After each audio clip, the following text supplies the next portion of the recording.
पश्चिम बंगाल के मुख्यमंत्री और तृणमूल कांग्रेस की प्रेसिडेंट ममता बनर्जी ने चुनावी बिगुल फूंक दिया है। 33 डिग्री की उमस भरी गर्मी में शहीद दिवस पर उन्होंने एक रैली का आयोजन किया था और इस रैली में उन्होंने 2027 के बंगाल विधानसभा चुनाव के लिए अपने एजेंडे को सामने रख दिया है।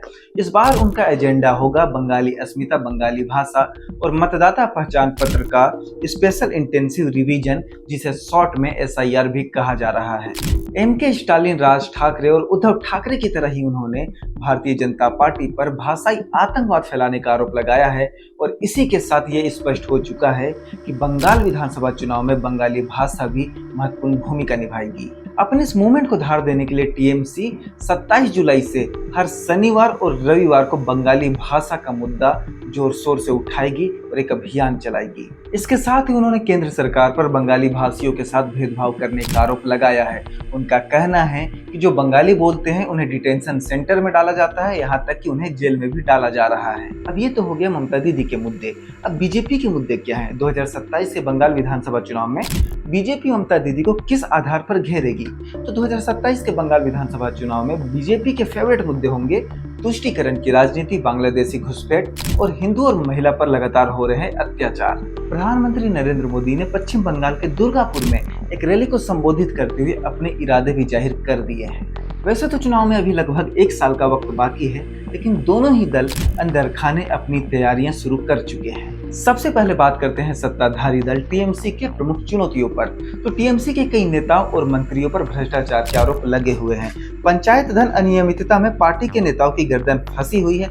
इसके अतिरिक्त शिक्षक भर्ती, SSC घोटाला भी ममता सरकार की मुश्किलें लगातार बढ़ा रही है। अब तृणमूल कांग्रेस पर अपने राजनीतिक हित के लिए बांग्लादेशी घुसपैठियों को संरक्षण देने और मुस्लिम तुष्टीकरण के आरोप लगातार बीजेपी लगाती रहती है और इस बार भी बीजेपी इन मुद्दों पर ममता बनर्जी को घेरने की पूरी तैयारी कर रही है। तीसरा मुद्दा यहाँ पर महिला और हिंदुओं की सुरक्षा को लेकर है। संदेशखाली और मुर्शिदाबाद की हिंसक घटनाएं, अस्पताल और लॉ कॉलेज की घटनाएं ममता बनर्जी के सामने प्रमुख चुनौतियां हैं।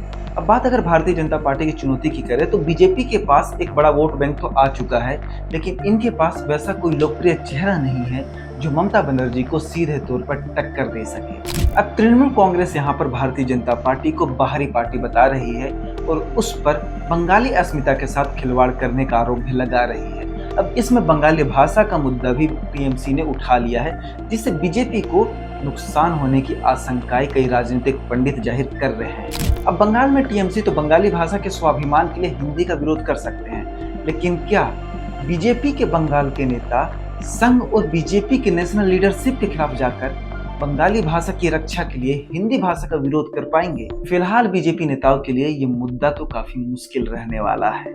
वैसे तो भारतीय जनता पार्टी को काफी अनुशासित नेता माना जाता है, लेकिन फिलहाल पश्चिम बंगाल की बीजेपी यूनिट में गुटबाजी चरम पर है। बड़ी संख्या में TMC नेता अपनी पार्टी को छोड़कर बीजेपी में शामिल हुए हैं।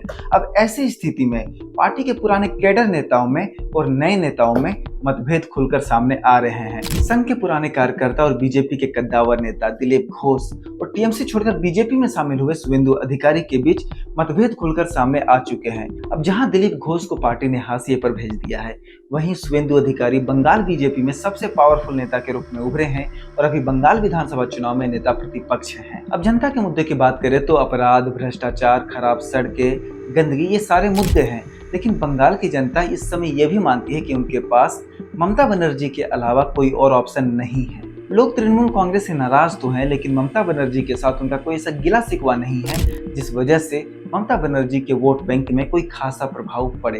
वहीं कुछ लोगों का यह भी कहना है कि बांग्लादेशी घुसपैठी और मुस्लिम तुष्टीकरण की राजनीति अब काफी ज्यादा बढ़ चुकी है और यह ममता बनर्जी की राजनीति के लिए घातक साबित हो सकता है। बहरहाल ये सिर्फ जनता के अनुमान है और मतदाता चुनाव के समय क्या सोचते हैं, क्या करते हैं, ये कोई नहीं जानता। ओपिनियन पोल, एग्जिट पोल अक्सर गलत साबित होते भी रहते हैं। ये रही बंगाल में बीजेपी और TMC के मुद्दे, जनता के मुद्दे और ममता बनर्जी का एजेंडा।